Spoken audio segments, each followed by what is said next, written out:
Hey everyone, I want to share something that just happened. Sorry, I was backing out of a parking spot. I want to share something that recently happened in my Amazon listing. As you know, I wholesale a few listings, and I want to share one of the downsides of wholesaling a product. Now, before I wholesale a product, because I know there's a lot of risk involved, Amazon could come in, cut me out, other sellers could wholesale the same product. But a couple things that I try to do when I'm wholesaling a product is I really try to create a relationship with the owner of that company, right? So that means I'm usually dealing with a smaller company, which may have smaller sales on Amazon. But again, I try to find a product that has a good following, and I can deal directly with the owner. What that does is I build up a relationship and a rapport with them to try to buffer myself from the outside, or maybe not even the owner, but a key decision maker. How about that? Because that buffers me buffers me with risk, right? So the chances of someone undercutting me or anything like that also helps to get the best price, which is what's going to be the key point of this story right now, is that my listing was hijacked. What does it mean when a listing gets hijacked? It means the listing that I had the buy box for on Amazon, where if every time someone purchased that product, I was getting the credit for that purchase. Someone came in, undercut my price, and then had the buy box, which meant I wasn't selling any products. Big problem, right? Because I have a bunch of inventory there, had a couple hundred units at Amazon.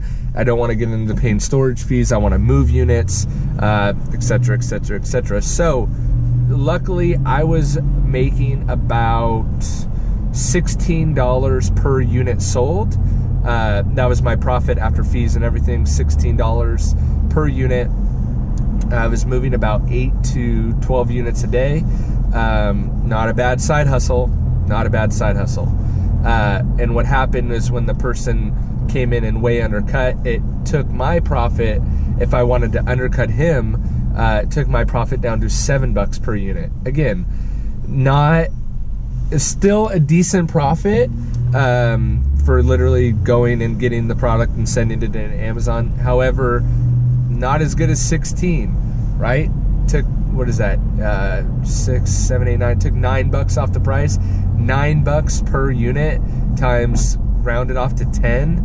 That's $90 per day that I was losing out on. That hurts. You know, it's almost $3,000 a month.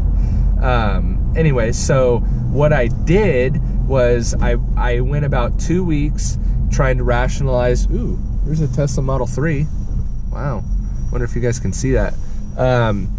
I tried to go rationalize with the key decision maker. Unfortunately, it wasn't the owner. Tried to rationalize with the key decision maker to try to get him to stop. If he knew the person selling, which he thought he did, or she did, again, wasn't the owner, so they didn't know for sure. They had to look in the database, whatever. They thought they knew who it was, and I asked them to try to cut them off. And they didn't, which made it hard.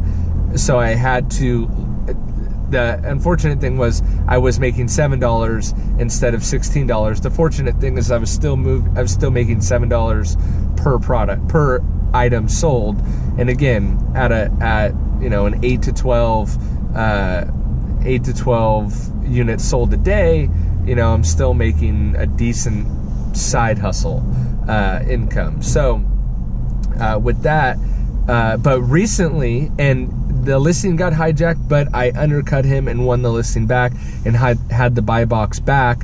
And my thought was that if I can hold off, let's see how long I can go by making $7 per unit, because according to the key decision maker, I was getting and still am getting the best price that anyone gets. So I have the best margin out of anyone.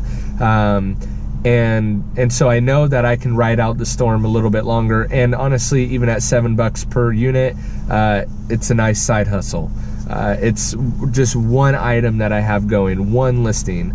But as of today, when I'm recording this, which will, who knows when you're watching this, as of today, that price has gone up. How much did it go up?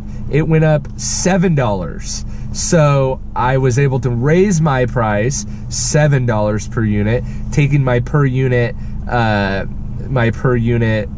profit up to $14, which is pretty dang close to the $16 I was originally at. So I don't know if that other seller was running out of stock, or maybe they don't have, maybe they're lying to get it dried up, or something happened.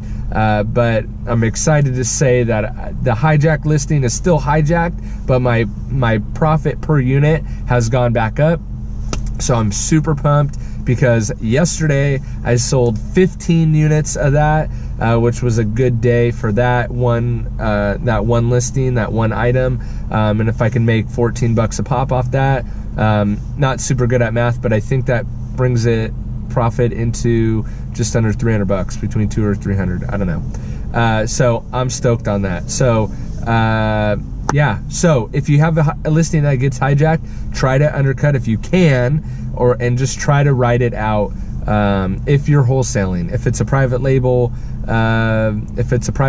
listing and it's your personal listing with a trademarked name or something like that, there's a whole nother issues, but this is specifically for wholesaling items. So hope you guys got something out of that. Just wanted to, again, give you an update with what's going on, what's happening in my world with my little side hustle. I'm at my next appointment, and that's the beauty of this side hustle, is I could do it in between appointments, just like my podcast, just like with everything else, trying to be uber efficient with my time and get back to you guys. So I hope you enjoyed that one. I'm gonna go to my appointment.